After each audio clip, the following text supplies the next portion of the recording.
Exercise 4.4 का question number 6 है। अगर हमारे पास गिवन है omega is a cube root of unity, हमें इक्वेशन बनानी है। जो रूट्स गिवन है उनके क्या है, हमने इक्वेशन बनानी है। तो क्या हम करेंगे, हमें पता है कि हमारे पास सम और प्रोडक्ट से जो इक्वेशन बनती है उसकी जनरल फॉर्म क्या है, x square minus x x plus p equal to 0।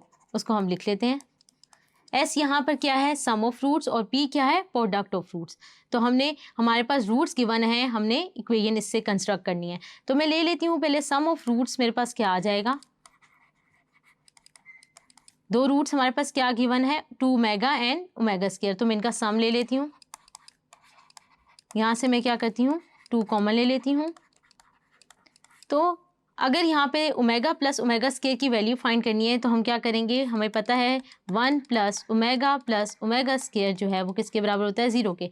तो यानी 3 क्यूब रूट्स ऑफ यूनिटी का सम लें तो वो किसके बराबर आता है, 0 के। तो यहाँ से ओमेगा प्लस ओमेगा स्क्वायर की वैल्यू क्या आ जाएगी, -1।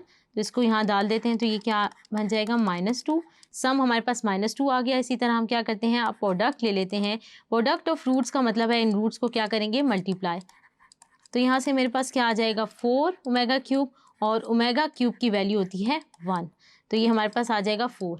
हमने सम ऑफ रूट्स और प्रोडक्ट ऑफ रूट्स निकाल लिया है। तो हम क्या करते हैं, इसे इक्वेशन में पुट कर देते हैं। तो हमारे पास यहाँ क्या आ जाएगा, एक्स स्क्वायर माइनस फॉर्मूले का है तो यहाँ पे -2 क्या आ जाएगा, एक्स प्लस 4। तो यहाँ से इक्वेशन क्या बन जाएगी हमारे पास, x square plus 2x plus 4 equal to 0।